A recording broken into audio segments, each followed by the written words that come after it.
Hello guys, welcome back dear friends. एक बार फिर मैं एक नई छोटी सी वीडियो के साथ। दोस्तों, आज का जो मेरा थीम है वो कुछ हटके है, जो कि स्टूडेंट्स की रिक्वायरमेंट और डिमांड पर है। मुझे किसी स्टूडेंट का कॉल आया था कि सर एक छोटी सी वीडियो कुछ इस तरह से बनाइए जिससे कि हमें पता चले किसी काम को करने की चाहत के बारे में कैसे एक्सप्लेनेशन करते हैं, कैसे उसके सेंटेंसेस बोले जाते हैं। दोस्तों, किसी काम को करने की चाहत जब हमारी इंग्लिश में होती है तो इंग्लिश में उसको बोलने के लिए हमारे पास एक वर्ड होता है वांट टू, जिसकी शॉर्ट फॉर्म होती है वाना।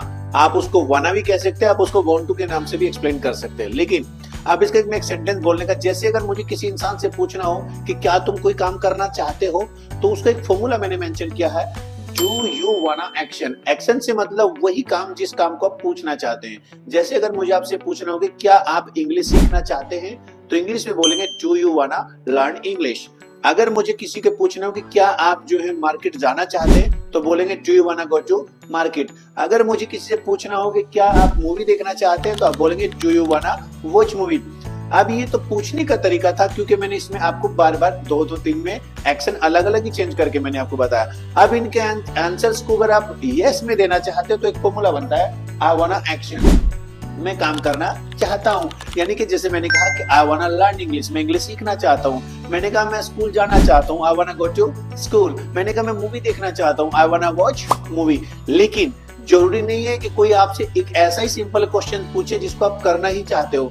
बहुत बार कोई अगर हमसे कोई निगेटिव काम करने के लिए पूछ ले, कोई इलीगल काम करने के लिए पूछ ले, तो आप उसके लिए मना करेंगे। जैसे मैंने आपसे पूछा कि क्या आप स्मोक करना चाहते हैं, डू यू वाना स्मोक, तो ऐसे कामों के लिए तो जनरली मना करना चाहिए, और करेंगे ही मना तो हम बोलेंगे आई डू नॉट वाना एक्शन, यानी कि मैं काम करना नहीं चाहता। आई डोंट वाना एक्शन, एक्शन में मैंने उसी काम के लिए मना करनी है। मैंने कहा मैं स्मोक करना नहीं चाहता, आई डोंट वाना स्मोक। मैंने कहा मैं क्रिकेट खेलना नहीं चाहता, आई डोंट वाना प्ले क्रिकेट। मैंने कहा सर कि मैं गाली देना नहीं चाहता, आई डू नॉट वाना अब्यूज। ये बात मुझे लगता है शायद इस बात से आप आई के सेंटेंस आप समझ सकते हैं। चलिए, लेकिन जरूरी नहीं है कि सिर्फ ये बात आप सिर्फ आई के लिए रखेंगे, आप यू के लिए भी रखेंगे। मैंने कहा आप काम करना चाहते हैं, जैसे मैं आप लोगों को खुद ही कहना चाहता हूँ कि आप लोग जो है इंग्लिश बोलना चाहते हैं, तो यू वाना स्पीक इंग्लिश। मैंने कहा आप लोग जाना चाहते हैं, यू वाना गो। लेकिन दुनिया में दो लोग और भी रहते हैं, ही और शी भी रहते हैं। हम उनके बारे में क्वेश्चन पूछेंगे तो उनके लिए हमारे पास वर्ड होता है डज। डज से पूछेंगे, मैंने पूछा क्या ही जाना चाहता है, तो फॉर्मूला था मेरा डज ही वाना एक्शन। एक्शन से मतलब मैंने पूछा क्या ही जाना चाहता है, तो डज ही वाना गो। आपने कहा हाँ सर ही जाना चाहता है, तो फॉर्मूला बना ही वांट्स टू एक्शन। ही और शी के साथ दोस्तों हम लोग हमेशा फॉर्म्स में ऐसे यस लगाते हैं वर्ब की फर्स्ट फॉर्म में। तो यहाँ पर वांट टू एक फीलिंग थी, एक वर्ब थी, एक एक्शन था। तो मैंने कहा ही वांट्स टू एक्शन, मैंने कहा ही जाना चाहता है, तो बोलेंगे ही वांट्स टू गो।